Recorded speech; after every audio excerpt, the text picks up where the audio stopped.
2026년 8월 5일 수요일 수요 기도에 참여하신 모든 주의 지체들을 사랑하며 축복합니다.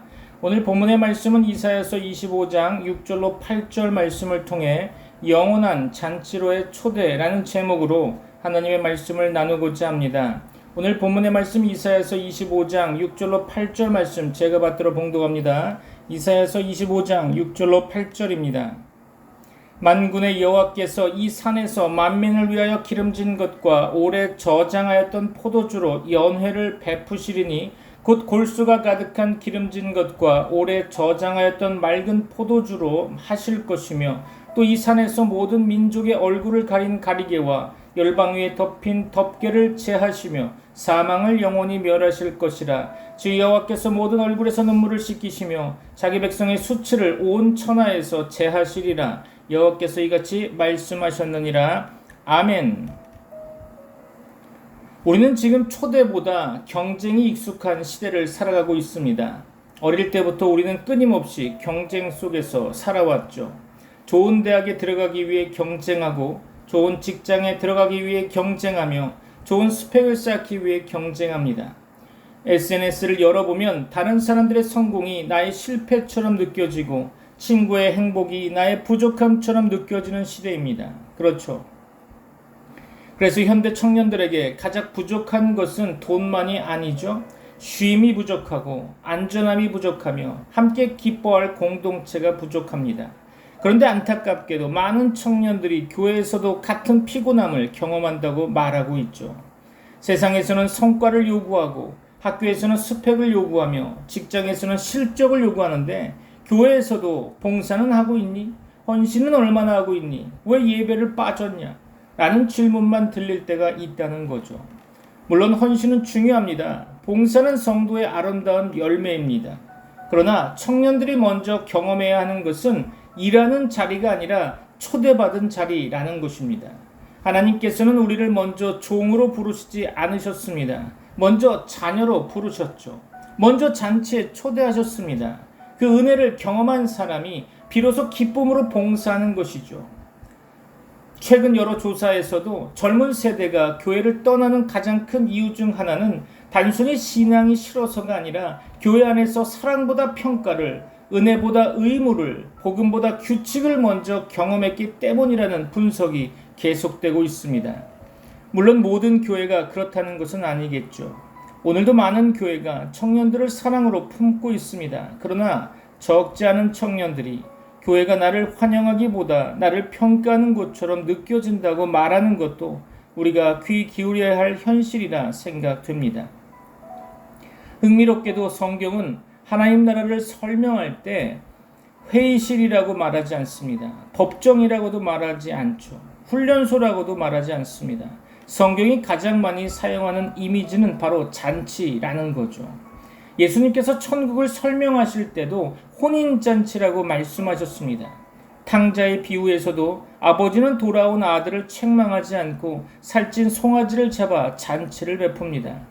요한계시록의 마지막 역시 어린 양의 혼인잔치가 묘사되어 있습니다.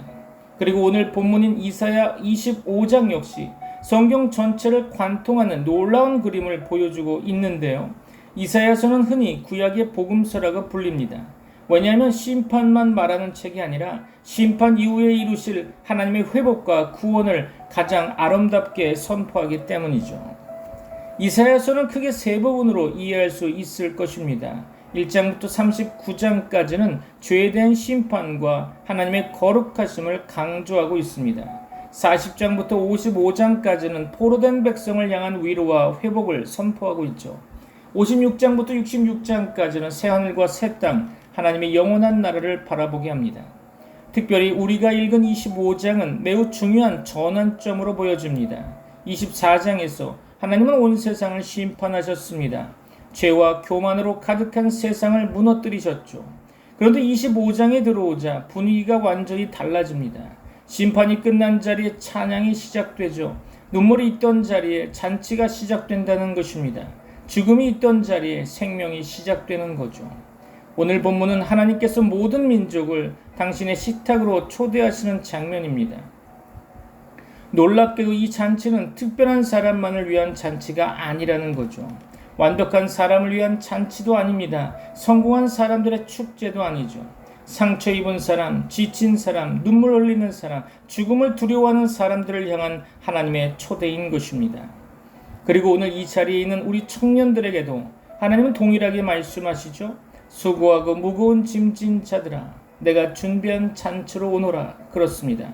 오늘 우리는 이사야 25장 6절로 8절 말씀을 통해 하나님께서 우리를 어떤 잔치로 초대하시는지, 그 잔치가 왜 영원한 소망이 되는지, 그리고 그 초대에 어떻게 응답해야 하는지를 함께 살펴보고자 합니다.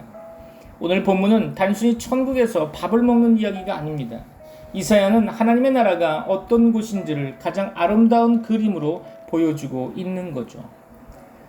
오늘 본문의 말씀은 크게 세 가지 장면으로 구성되어 있습니다. 첫째는 하나님이 준비하신 잔치인 거죠. 둘째는 모든 민족을 덮고 있는 수건을 제거하시는 하나님이십니다. 셋째는 죽음을 영원히 삼키시는 하나님이시죠. 이 세 장면은 모두 예수 그리스도 안에서 완성되는 하나님의 구원 계획을 보여주고 있는 것입니다. 그럼 본문을 하나씩 살펴볼까요? 첫째로 하나님은 모든 민족을 잔치로 초대하십니다. 오늘 본문의 말씀 6절입니다. 만군의 여호와께서 이 산에서 만민을 위하여 기름진 것과 오래 저장하였던 포도주로 연회를 베푸시리니 곧 골수가 가득한 기름진 것과 오래 저장하였던 맑은 포도주로 하실 것이며 그렇습니다. 먼저 주목해야 할 구절이 있죠. 만민을 위하여 라는 구절입니다. 히브리어 원문을 직역하면 모든 민족들을 위하여 라는 의미인 거죠. 이 표현은 매우 충격적입니다. 구약에서 하나님의 언약은 이스라엘 백성 중심으로 이해되었습니다. 그러나 이사야는 이미 하나님의 구원이 민족의 경계를 넘어 열방 전체를 향하고 있다고 선포하고 있는 거죠. 이것이 바로 이사야 신학의 중요한 특징입니다. 이사야는 메시아가 단순히 유대인의 왕이 아니라 열방의 빛이 되실 것을 계속해서 예언하고 있었죠. 따라서 오늘의 잔치는 이스라엘만을 위한 식탁이 아니라 온 인류를 위한 식탁인 거죠. 여기서 또 하나 중요한 표현이 나옵니다. 기름진 것, 오래 저장한 포도주. 그렇죠. 이것은 고대 근동에서 가장 귀한 음식으로 당시 사용되었습니다. 히브리어 원어를 살펴보면 기름이 풍부한 최고의 음식, 가장 살찐 고기를 의미하는 거죠. 오래 저장한 포도주는 오랜 시간 숙성되어 가장 향이 깊어진 최고의 포도주를 말하는 것입니다. 즉 하나님은 남은 음식을 주시는 분이 아니라 가장 좋은 것을 준비하시는 아버지 되시는 거죠. 여기서 우리는 하나님의 가나 혼인 잔치를 떠올리게 됩니다. 사람들은 먼저 좋은 포도주를 내놓지만 예수님은 마지막에 더 좋은 포도주를 만드셨죠. 요한은 그것을 첫 번째 표적으로 기록하고 있습니다. 왜일까요? 메시아 시대가 시작되었다는 선언인 것입니다. 이사야가 예언했던 잔치가 예수님 안에서 시작된 거죠. 사랑하는 청년 여러분, 세상은 늘 말합니다. 네가 성공해야 누릴 수 있다. 그러나 하나님은 말씀하시죠. 내가 먼저 준비했다. 너는 오기만 하면 된다. 그렇습니다. 복음은 초대인 것입니다. 자격시험이 아니라는 거죠. 두 번째로 하나님은 모든 수건을 벗기신다는 것입니다. 오늘 본문의 말씀 7절입니다. 또 이 산에서 모든 민족의 얼굴을 가린 가리개와 열방 위에 덮인 덮개를 제하시며 그렇습니다. 여기에는 매우 흥미로운 히브리어가 사용되고 있는데요. 가리개, 덮개, 두 단어 모두 덮는 것, 가리는 것을 의미하고 있죠. 이것은 단순한 천조각이 아닙니다. 영적인 무지를 의미하기도 하고 죄가 만든 장벽을 의미하기도 하며 죽음의 그림자를 의미하기도 합니다. 고대 유대인들은 장례 때 얼굴을 천으로 덮는 풍습이 있었습니다. 따라서 이 표현은 죽음의 장막까지도 포함하는 이미지라는 거죠. 오늘날 청년들의 얼굴에도 보이지 않는 수건이 덮여 있습니다. 비교의 수건, 열등감의 수건, 우울과 불안의 수건, 실패와 죄책감의 수건, 그렇죠. 하나님은 그 수건을 벗겨주시는 분이십니다. 신약에서 바울은 고린도후서 3장에서 모세의 수건을 설명하면서 그리스도 안에서 그 수건이 벗겨진다고 말하고 있죠. 죄가 눈을 가렸지만 예수님께서 우리의 눈을 열어주십니다. 그래서 믿음은 새로운 정보를 배우는 것이 아니라 새로운 눈을 갖게 되는 거죠. 세 번째로 하나님은 죽음을 영원히 삼키신다는 것입니다. 이제 오늘 본문의 절정인 8절을 보도록 하겠습니다. 사망을 영원히 멸하실 것이라 주 여호와께서 모든 얼굴에서 눈물을 씻기시며 자기 백성의 수치를 온 천하에서 제하시리라. 여호와께서 이같이 말씀하셨느니라. 그렇습니다. 여기서 중요하게 살펴보아야 할 것은 사망을 영원히 멸하실 것이라 라는 표현이죠. 히브리어로는 완전히 삼켜버리다라는 강한 동사가 담겨 있습니다. 단순히 죽음을 이기는 정도가 아닙니다. 죽음 자체를 먹어치워 존재하지 않게 만든다는 표현인 거죠. 이 표현은 고대 근동의 어떤 종교에서도 찾아볼 수 없는 선언입니다. 당시 사람들은 죽음을 운명으로 받아들였죠. 그러나 이사야는 죽음이 마지막이 아니라고 선언하고 있는 것입니다. 하나님이 죽음을 삼켜 버리신다고 말하고 있죠. 이 말씀은 신약에서 그대로 인용되고 있습니다. 사도 바울은 고린도전서 15장에서 예수님의 부활을 설명하며 바로 이 말씀을 인용하고 있죠. 사망이 이김에 삼킨 바 되었느니라. 그렇죠. 예수님의 빈 무덤은 이사야 25장에 성취된 사건입니다. 십자가는 죄를 해결하셨고 부활은 죽음을 무너뜨리셨습니다. 그렇죠? 여기서 종말론적인 중요한 신학이 등장하게 되는 거죠. 성경은 이미와 아직의 긴장 속에서 하나님의 나라를 설명하고 있습니다. 예수님의 초림으로 메시아의 잔치는 이미 시작되었습니다. 우리는 지금도 복음을 통해 그 잔치에 참여하게 되는 거죠. 그러나 사망과 눈물의 완전한 제거는 아직 이루어질 미래의 완성인 것입니다. 따라서 이사야 25장은 현재와 미래를 동시에 바라보게 하는 종말론적인 본문이라는 거죠. 신학적으로 이것을 이미 시작되었으나 아직 완성되지 않는 하나님의 나라라고 표현하는 거죠. 오늘 우리는 성찬을 통해 그 잔치를 미리 맛보고 장차 어린 양의 혼인잔치에서 완전한 기쁨을 누리게 될 것입니다. 오늘 본문은 마지막으로 이렇게 말씀하고 있죠. 주 여호와께서 모든 얼굴에서 눈물을 씻기시며 그렇습니다. 이 장면은 훗날 요한계시록 21장에서 그대로 이어지고 있죠. 하나님이 그들의 눈에서 모든 눈물을 닦아주시니 다시는 사망이 없고 애통하는 것이나 곡하는 것이나 아픈 것이 다시 있지 아니하리라. 그렇습니다. 이사야가 바라본 소망은 단지 개인의 위로가 아니라 새하늘과 새 땅에서 완성될 하나님의 구속 역사의 절정인 것입니다. 사랑하는 청년 여러분, 세상은 우리에게 경쟁의 식탁을 내어놓지만 하나님은 은혜의 식탁으로 우리를 초대하십니다. 세상은 우리의 부족함을 들추지만 하나님은 죄와 절망의 수건을 벗겨 주십니다. 세상은 결국 죽음으로 끝난다고 말하지만 하나님은 예수 그리스도의 부활 안에서 죽음조차 삼키시고 영원한 생명의 잔치를 약속하십니다. 그러므로 우리의 신앙은 단순히 종교 생활을 유지하는 것이 아니라 이미 시작된 하나님 나라의 잔치에 참여하며 장차 완성될 영원한 잔치를 소망 가운데 기다리는 삶인 것입니다. 이것이 오늘 이사야 25장 6절로 8절이 우리에게 선포하는 복음의 핵심인 거죠. 말씀을 마무리하려고 합니다. 결단의 시간이 되기를 바랍니다. 사랑하는 청년 여러분, 오늘 우리는 이사야가 보여준 놀라운 장면을 함께 보았습니다. 하나님은 우리를 심판으로 부르시는 분이 아니라 잔치로 부르시는 하나님이시라는 거죠. 우리에게 자격을 먼저 요구하시는 분이 아니라 은혜를 먼저 베푸시는 하나님이십니다. 죄인을 먼저 책망하기보다 식탁을 먼저 준비하시는 아버지 되십니다. 이것이 복음인 거죠. 우리는 하나님을 찾아간 사람들이 아니라 하나님께 초대받은 사람들입니다. 잔치는 준비되었다고 해서 모두가 참여하는 것은 아니겠죠. 초대를 받았다고 해서 모두가 오는 것도 아닙니다. 그렇죠? 예수님께서도 혼인잔치의 비유 가운데 초대받은 사람들이 밭으로 가고 장사하러 가고 자기 일 때문에 초대를 거절했다고 말씀하고 있죠. 오늘날 청년들의 모습도 크게 다르지 않아 보입니다. 하나님을 거부하려는 마음은 아니겠지만 그러나 너무 바쁩니다. 취업 준비 때문에 바쁘고 시험 때문에 바쁩니다.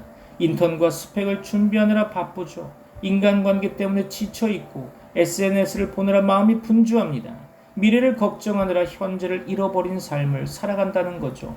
그렇게 하루하루 살아가다 보면 어느 순간 하나님의 초대장을 책상 한쪽에 밀어놓은 채 살아가는 자신을 발견하게 될 것입니다.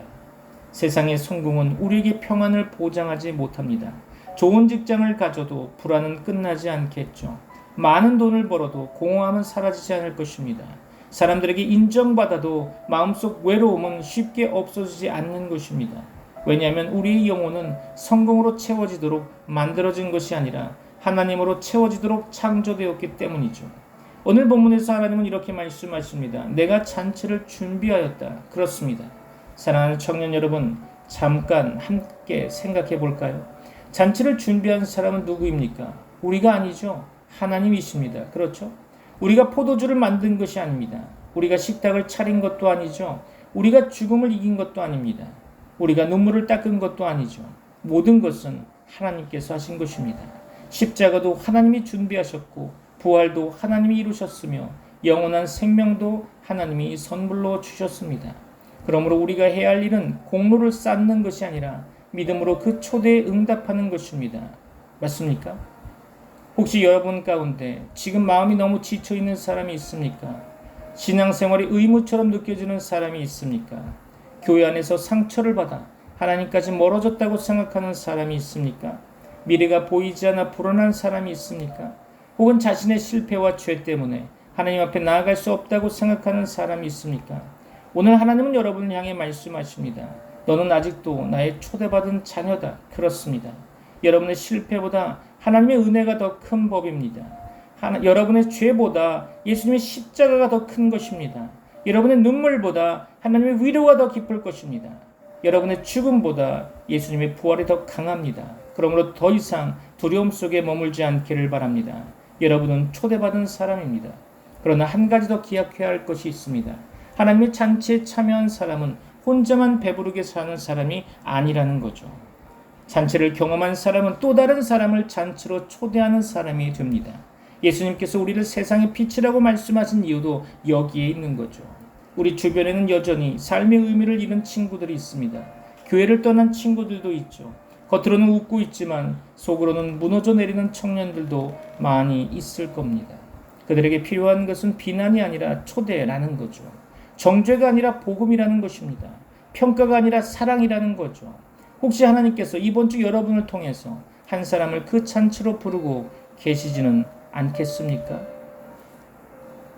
마지막으로 한 가지 질문을 드리고 싶습니다. 여러분은 지금 무엇을 위해 살아가고 있습니까? 세상의 식탁은 언젠가 끝이 납니다. 취업도 끝이 있죠. 돈도 끝이 있습니다. 명예도 끝이 있죠. 젊음도 끝이 있는 법입니다. 그러나 하나님께서 준비하신 잔치는 끝이 없습니다. 눈물이 없는 잔치입니다. 죽음이 없는 잔치라는 거죠. 이별이 없는 잔치입니다. 죄가 없는 잔치라는 거죠. 영원히 하나님과 함께하는 잔치라는 것입니다. 그 잔치를 바라보는 사람은 오늘의 고난을 견딜 수 있을 것입니다. 오늘의 실패에 무너지지 않는 법입니다. 오늘의 눈물 속에서도 소망을 잃지 않을 것입니다. 왜냐하면 우리의 마지막은 절망이 아니라 하나님께서 준비하신 영원한 잔치이기 때문이라는 거죠. 사랑하는 성도 여러분, 오늘 하나님께서 여러분에게 묻고 계십니다. 내가 준비한 잔치에 오겠느냐? 그렇죠. 이 초대는 내일의 초대가 아닙니다. 언젠가 시간이 나면 응답하라는 초대도 아닙니다. 바로 오늘이죠. 바로 지금인 것입니다. 오늘도 하나님은 여러분의 이름을 부르시며 말씀하십니다. 두려워하지 말아라. 내가 너를 위하여 영원한 잔치를 준비하였다. 그렇습니다.